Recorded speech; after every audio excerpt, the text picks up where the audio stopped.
Oh man, this is going to be a fun day. I Welcome to. don't hear the music. You don't hear it? No. Go. Oh no. Oh no. Damn you. Where'd it go? I tried. I failed. There we go. Oh man. This is a fun day. Welcome everybody to Expedition STEM. I am Chris. And I'm Andrew. And today we've got the highlights, or at least the best stuff of the week in science, technology, engineering, and math. What all is going on in your neck of the world, my friend? Not much, and I just realized that everybody was listening to the Lion King music, but they didn't see what I was doing because Google Hangouts only shows who's talking. So I was holding up my Phantom like Simba and the Lion King. So yeah, total fail for attempt at a humorous intro. But yeah, today is Friday, TGIF, and I got my Mars shirt on. They found water on Mars. It was in a bottle all along. So, but yeah, looking forward to the weekend. Tomorrow I will be at a Arduino. It's called Arduino Day, or Arduino's anniversary. A local group here is putting on a little like fair type thing. So they're going to do a class and then some presentations of projects, and then we're going to be looking at these things called Little Bits, which is like Arduino for kids sort of thing. Like they're like built-in blocks, sort of like Lego blocks, but like with circuits in them or something like that. So that would be cool to see. So I'll be covering that tomorrow. Looking forward to that. And yeah, so that's what's going on. What about you? Not much.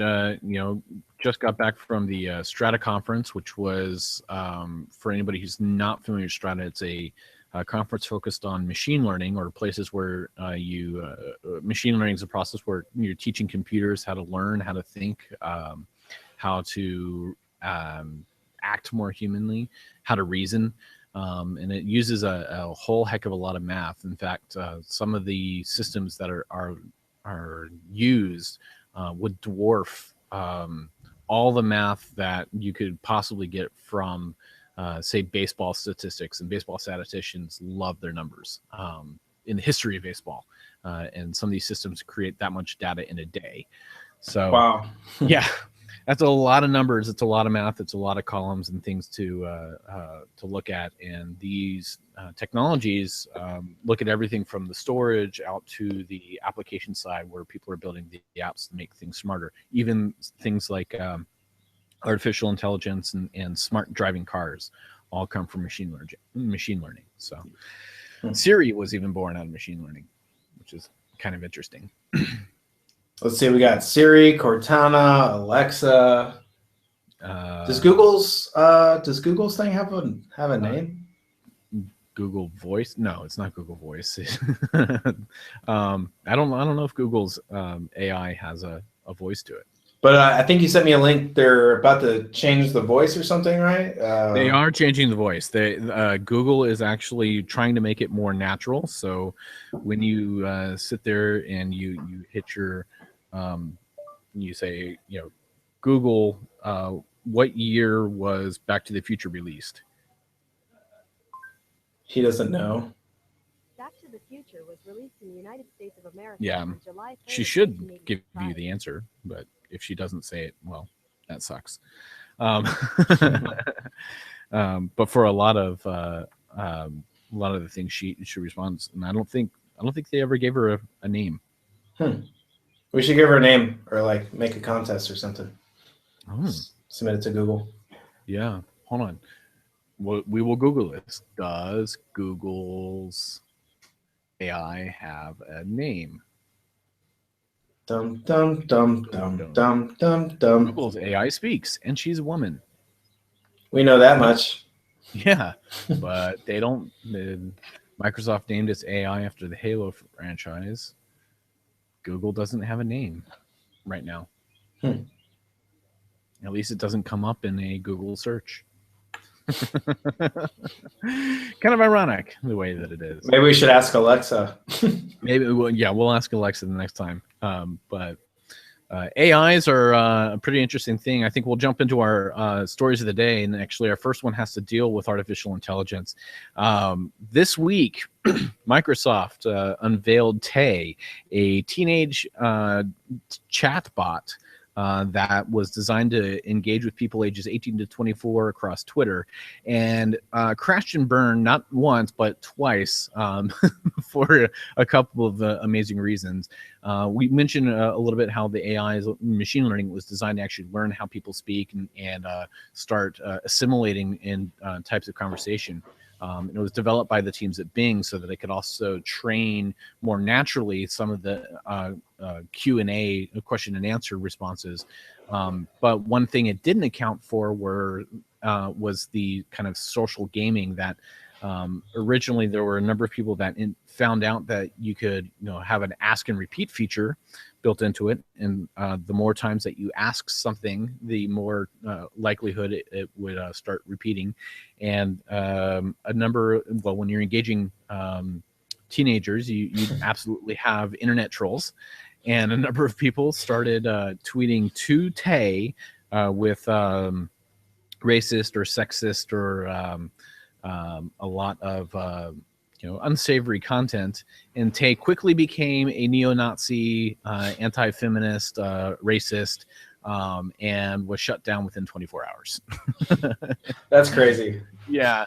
And then they turned her back on a couple of days later, and she became quite the spewing information about pot smoking and other unsavory activities. So with over 200,000 Twitter followers and over 95,000 tweets, Tay is officially dead.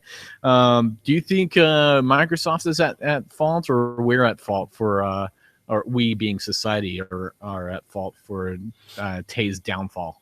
I'd say both. I mean, Microsoft maybe should have realized what was going on, and they probably should have tried to maybe test this out on a group of 100 to 1,000 people first before it went live on Twitter. But I mean, who knows if for some things I can see doing that, you test a video game beforehand, but who would think that they need to test basically a search engine sort of thing. So I wouldn't put all the blame on Microsoft, but yeah, you gotta. I'd say the internet trolls are more at fault than Microsoft. So it kind of sucks that they had to pull the plug. But yeah, I mean, I kind of look at it this way: if you put any person in an environment that may be learning to speak, that may be learning social norms, they're going to adapt to that environment. That is absolutely true of, if somebody grows up in backwoods Jackson, Mississippi, they'll be, their culture is going to be shaped by backwoods Jackson, Mississippi. If somebody grows up in, progressive, downtown San Francisco, their views are going to be shaped by downtown San Francisco. And I think that, opening an AI that essentially will assimilate to all of the influences it has is tough. You're opening it up to far too many voices at a time. That doesn't help kind of shape its you're right, they needed a smaller subset instead of exposing it to the world to at least solidify a personality or lock in certain things. While it can continue to learn, it doesn't necessarily have to assimilate to a particular group, which is what happened in this case. Very interesting demonstration, though. I mean, I think it's cool that you can talk to a robot sort of thing and get responses. I mean, it's almost like Google, I guess, but it's a little different than a search engine. It's actually trying to give you answers and not just searches. But I mean, a lot of the search engines do that now anyway. But to have it in the form of like a Twitter voice, I think that's cool. And I saw some things recently where there's going to be more of that. Like you're going to be asking robots things instead of talking to a person. Now, hopefully it's not, the type of thing where you're, trying to get a hold of someone because your flight is delayed and you're not talking to a robot. But I definitely still hate that stuff. But for some things, I think it'd be useful. Well, I remember, a couple of years ago, SNL, Saturday Night Live, put a video out of the Verismo Starbucks, little at-home coffee assistant, where you could say, Verismo, make me a latte, and it had the persona of an angry African American woman, or actually. No, there were two. There was the Tassimo and then Verismo. They had the Tassimo, which was the small one that you could talk to and say, make my latte, and then say, okay, a chai. And it would give you the wrong thing. And then when you got the order wrong, it would say, hold up. And then it says, when it holds up, it turns around and it starts talking to its larger, more militant, angry angry one. And you can hear these two things talking back and forth as if it were somebody working at a Starbucks in Harlem. So it was very entertaining, but I absolutely see more. It was entertaining to the point where you're like, is this an April Fool's joke or is this actually something real? So. Right. And speaking of something real or not, so our tech story of the week is none other than April Fool's jokes. So today's April Fool's, Friday, April Fool's, and we're going to be talking about some of the tech things. So today there's actually a fail from Google. Gmail tried to put this little button in your Gmail next to the send button where it would insert a animated GIF of one of the minions dropping a microphone and then walking away. Did you make that sound effect yourself? I didn't see that. Yeah, that was me. Okay. So it was the button was too close to the send button, and a lot of people were hitting it by mistake and sending professional emails out, and they had this little minion just dropping this microphone. So there's a lot of people that got upset, and Google ended up pulling that feature from Gmail. Well, it also ended up auto-archiving a lot of messages, so people were missing a lot of their real. People use Gmail for work. I use Gmail for work, and if you'd hit the button, you would have auto-archived a message that you were in and never been able to get it back, or you'd lose the conversation unless you knew how to pull it out of the archive.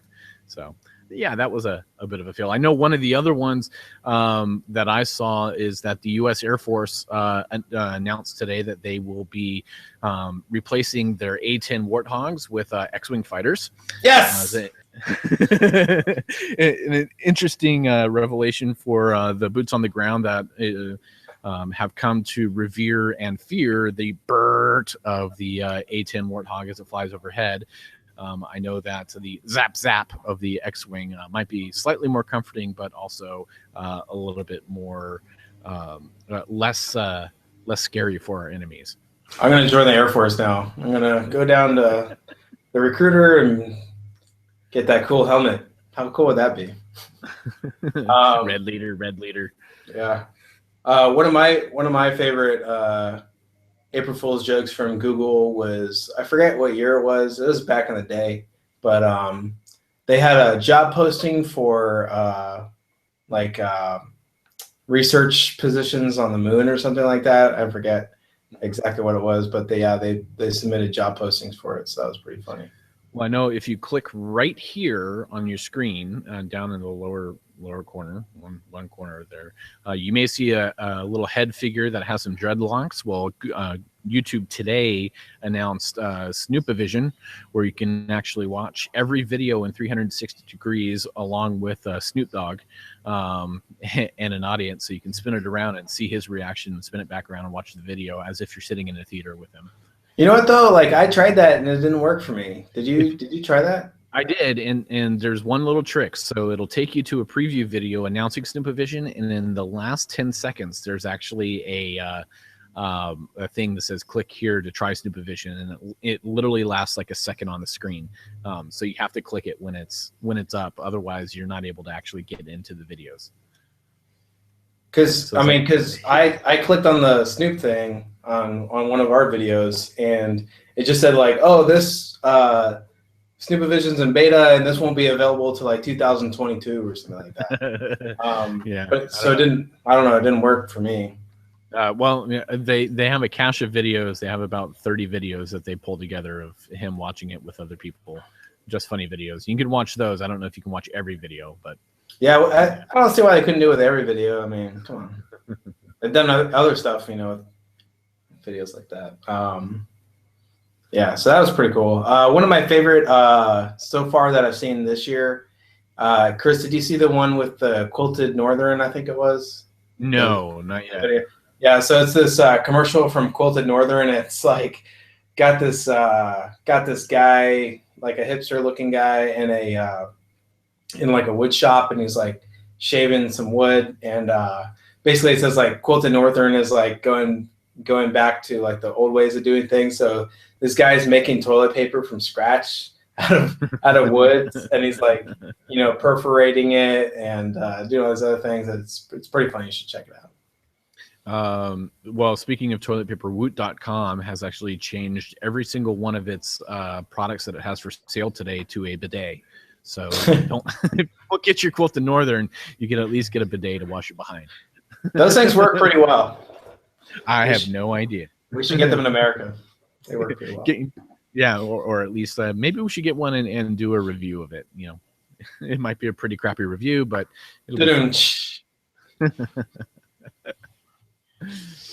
yeah, there's been a lot of April Fool's Day stuff that came out today.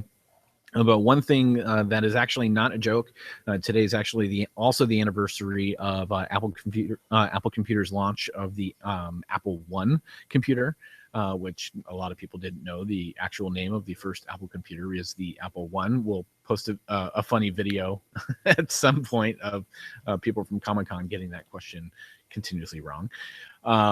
But there's a cool article today on Fast Company written by a friend of mine, Harry McCracken. Excellent article that looks at Regis McKenna, who was the original marketing guru behind the advertisements and public relations strategies of rolling out the Apple computer, the Apple II, and subsequent the 1984 Microsoft, the famous advertisement that came out of Chiat Day.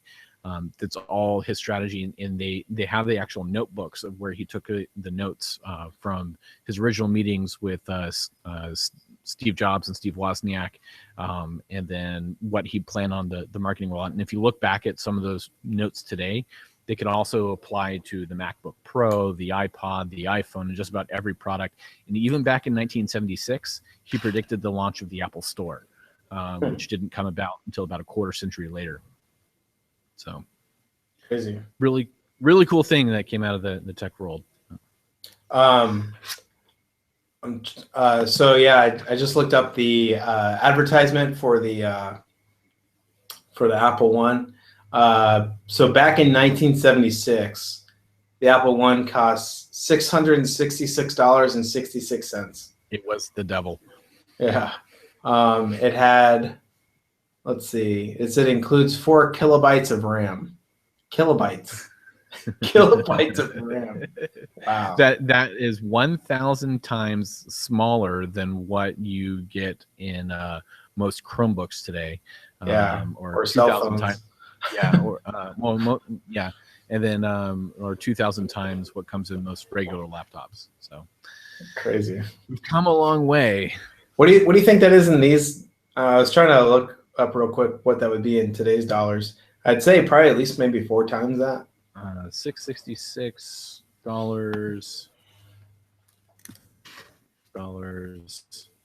I don't know. 670. Keep talking. I'm gonna. Well, you can do the math for it. Figure it out. Adjust it for inflation. What that would come out today. Yeah. Calculate. Almost $2,800. So twice the cost of what a MacBook Pro would cost you fresh out of the box today. Well, I was going to say they seem to be keeping in line with their prices. I mean, a MacBook Pro could cost you easily $3,000 depending on the configuration. Yeah. So, well, for base model. Model, I think, starts at what, $1,200, $1,400, something like that. Maybe. Yeah, and then you can always put Windows 10 on it if you want. Who would do that? I have no idea. Maybe some guy who got his signed by Woz. Yeah. Now that was the best April Fool's prank. I think you had Woz sign a MacBook that was running Windows on it. Yeah, Anyhow, a lot of people said he probably wouldn't care anyway. So yeah, no. He got his royalty check for you buying it to begin with. So. yeah. Anyhow, that actually takes us to engineering.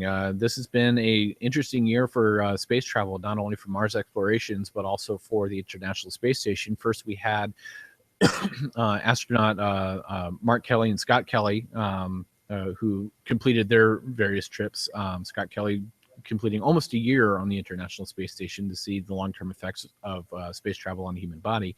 But this week we actually had the first inflatable pod or expansion of the ISS that went up. This is actually a entire capsule that will be attached to one of the airlocks of the International Space Station and then inflated instead of being something that's actually taken up in an entire rigid outside material. This is a new inflatable material that decreases the weight of the payloads, decreases the amount of risk in terms of shipping something up, and that you don't need to have somebody come out of a bay, a cargo bay or something.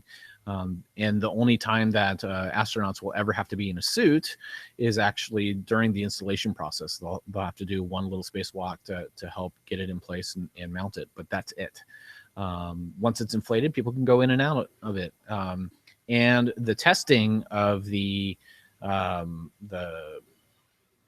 for the next year, they're going to be testing it where astronauts will have to make 4 trips into it per week, spending a certain amount of time testing the strength and the integrity of the materials, testing radiation, solar radiation deflection or penetration, and seeing just the overall stability if this is going to work for a long-term solution for space travel. Andrew, actually, if you were on the International Space Station, how would you feel about being required to go into an inflatable pod several times a week, and not knowing what it's like in terms of radiation or safety and deflection materials and all that fun stuff? Given that would mean that I would be an astronaut in space on the International Space Station. So I would love it. I would love every minute of it. And, as long as I had protection, spacesuit while I was in there, then that would be cool. But that's the thing is so the astronauts will not be required to wear their spacesuits going into it. The only time that they're going to wear their spacesuits is actually during the installation of it. And then once it's there, it's there. You just go in and out of an open airlock. Well, you said required, not required, but so I would use that option. You would still put it on. Yeah. You'll be the only person on the ISS wearing the spaceship or spacesuit, but you'll still be on the ISS. Yeah, I'll be in space. I'll get in there and lift up my hood and throw some M&Ms around and stuff like that. Yeah, I don't know how I could do it. I kind of equate it to being inside of an inflatable car. Would I drive an inflatable car down the highway or put it in high risk scenarios where debris could kick up on it, a rock might hit it and might puncture it, or bring one to test it? I think NASA probably thought of that. Or, this is actually a private company that built this thing. It was Bigelow Aerospace, and actually, when I was getting out of the Army, I saw job postings for them, and I didn't apply, but I was like, I haven't seen this company launch anything yet. But when I was in Huntsville at the Space Museum down there, they had a sort of like replica of one of the things they built, and now they actually got something on the space station. So big ups to Bigelow. That's pretty cool. That I don't know if this is the first private company that's put a module on the space station, but now we got private companies launching the rockets and,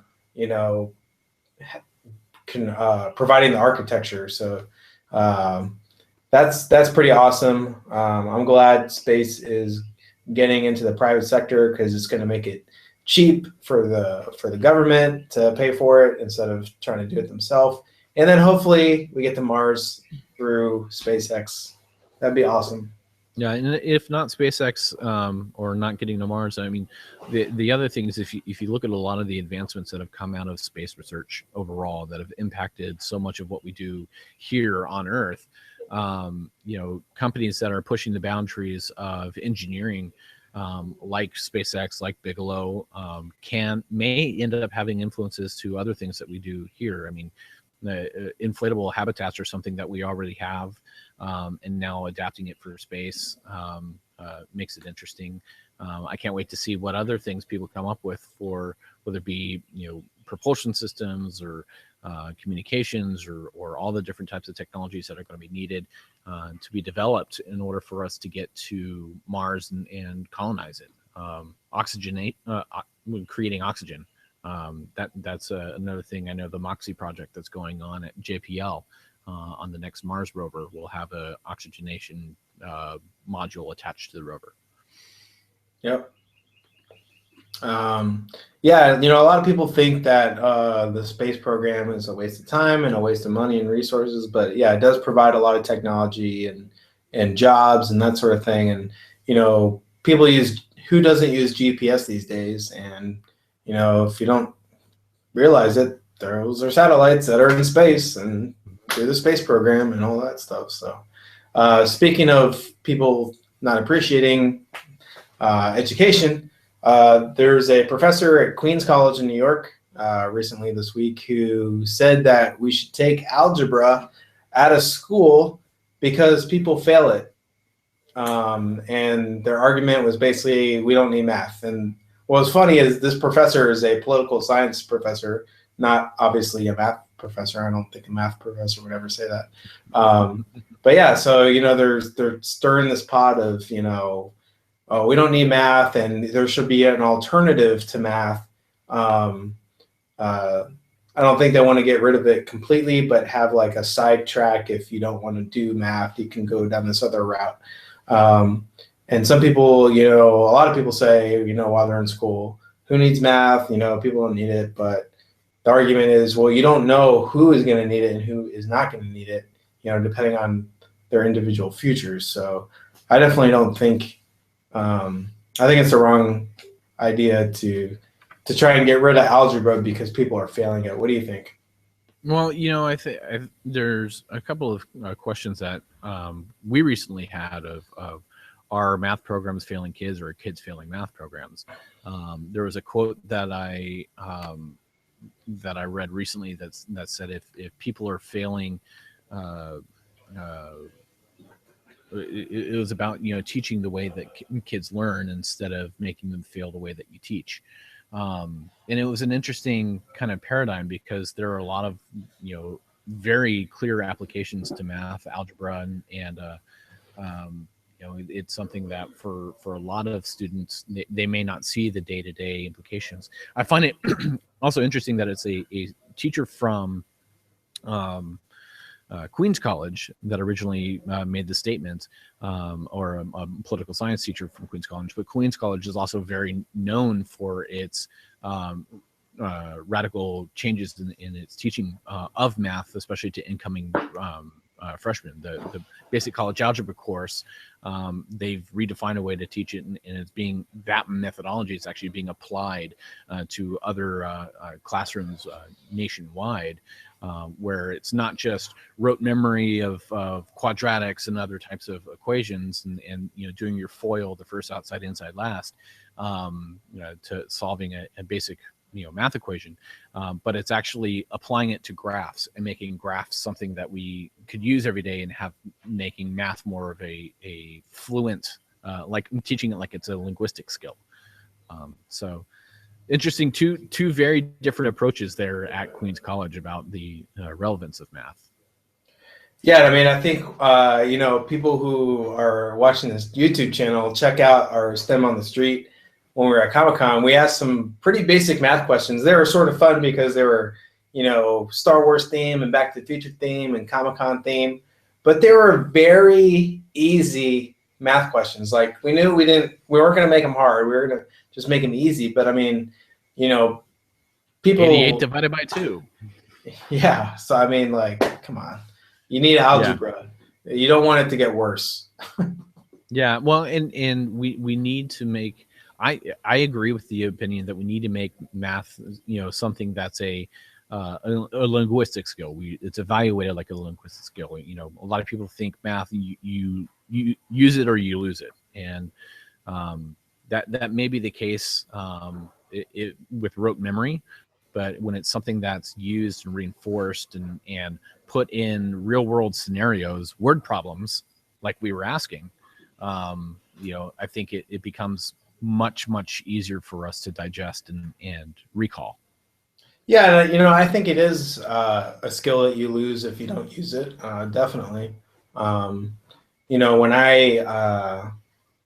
it was probably 4 to 5 years before I was when I was in Calc 1 and then took Calc 1 again when I took another degree program. And I didn't remember anything. I didn't remember anything at all. And, I had lost all the calculus knowledge that I had before, but I still did well in that second class because I studied a lot. And I think that's the thing people don't really appreciate is, math comes easy to some people and harder for other people. And I think that's probably true with any subject. But like a language, you have to immerse yourself in it and practice it a lot if you want to be good at it. I took Spanish and I took Hebrew when I was in high school and college. And I wasn't very good at either language. I knew the basics and I could like sort of do okay. But, the language professors were always saying that, you basically need to spend a summer or a few months in the country that has that native language in order to get everything. And so I think it's the same with math. You need to not only just like try and do it yourself, but you need to like immerse yourself in it. I don't know what the equivalent would be like to going to a foreign country, but maybe just getting in a group of a study group and like meeting every day or meeting every week and practicing your math and coming up with new questions and try and solve different equations or different situations like that.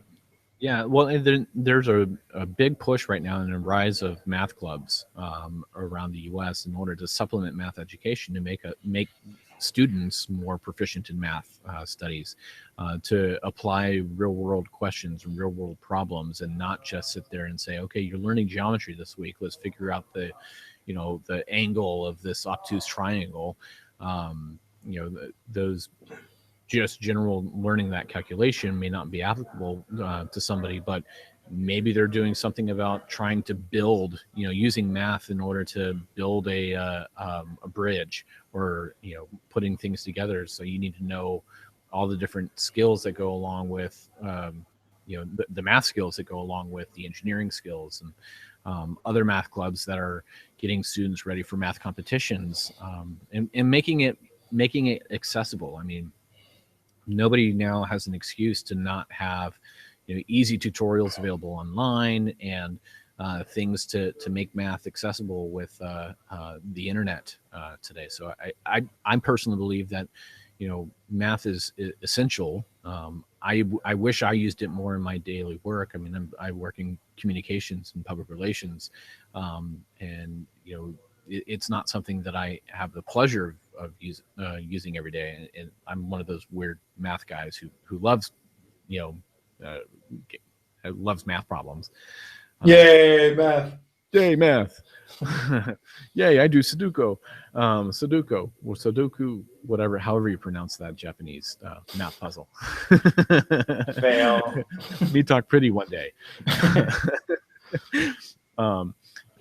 But math is used in so many different fields today that I can't see us ignoring it, because if you have a gap between high school math and then collegiate actually trying to learn STEM fields, you're going to be behind the eight ball. Doctors need math every day. They need to know how much you weigh and how fast a drug would go out of your system, and do the calculations in their head to know how to prescribe you the right type of medication. Engineers need it, computer programmers need it, garbage men probably need it to know how many houses they can go to for cubic square feet inside their garbage truck. Anybody can use math today. It's just a matter of applying it to what you want to do. And I just want to say that I love my calculus textbook. This is from back in the day. I think this is from probably like back in 2007 or something. But look, it's got the integral sign through the violin. So bringing art and science together, that's STEAM right there. Yep. But and that book definitely has a lot of thud factor. When you drop it on a desk, there's a big thud. Yeah, and it makes you look smart, carrying around those big books. So SMRT. Awesome. Well, what you've got Arduino Day coming up? Anything else that you're looking forward to for the weekend? I guess not working, and in a couple weeks I'll be going to a NASA hackathon in Greensboro, North Carolina, where they're going to be like bringing computer coders together, hacking guys to solve real world problems or theoretical problems, but in sort of like real world situations, having to do with space and traveling to space and living on a planet and that sort of thing. So that'd be cool. We'll cover that. And there's also going to be a mini makers fair in Burlington, North Carolina, and I'll be at that. And we'll have makers from all over the state kind of like showcasing like projects and stuff. So we might see some robots, and I'm not really sure what to expect. This will be my first one. So that'll be in 2 weeks. 3 weeks. So during Earth Day weekend. So looking forward to that. What about you, Chris? Not much really. Hanging out with the kids is always fun. Teaching new things to my 5-year-old, or soon to be 5-year-old, as well as getting ready for a nice, much needed vacation to Hawaii. I feel so bad for you. Yeah, I know it's going to be horrible. I don't know what to do with myself on the beach for 5 days and fishing, or 10 days and fishing. So we got to get prepared for the weekly STEM. You got to do it live from Hawaii. Yeah, I think that'll be absolutely something that we'll have to do. Maybe I'll set up on the beach or something and don't make me jealous. Just do it in the hall of your hotel or something. I'll just make sure that there's enough floral pattern or leaves or palm fronds behind me or something. That'd be awesome. Yeah, but not much going on right now here in San Francisco. There have been a lot of conferences. Microsoft just had their big developer conference here. I know Google I/O and Apple's worldwide developer conferences are coming up as well. So knock on wood, we'll be able to get some media access there and check out a few other interesting things on the horizon. Cool. All right, well, we hope you enjoyed this weekly STEM. If you haven't subscribed, go ahead and hit the subscribe button below. Like and give us a comment. Let us know what you think. Maybe something we missed this week big in the news, so you can comment down below, or something you want to see maybe next week. We'll take your suggestions. Yep, and then otherwise, also subscribe to our podcasts on iTunes, Stitcher, or Google Play, or anywhere that you get your regular podcasts. Just put in our Expedition STEM and we'll come up. But we look forward to seeing you next week. If you have other things, send us an email. Otherwise, I am Chris. And I'm Andrew. And Chris, do you got that Lion King music ready to play? Oh, let me see. We need to get this right. Okay, yeah, you just got to click on your face to make sure that the only showing is the only thing showing is. All right, go ahead. All right, here we go. Volume coming up. Watch your ears. Whoop. Play. Come on.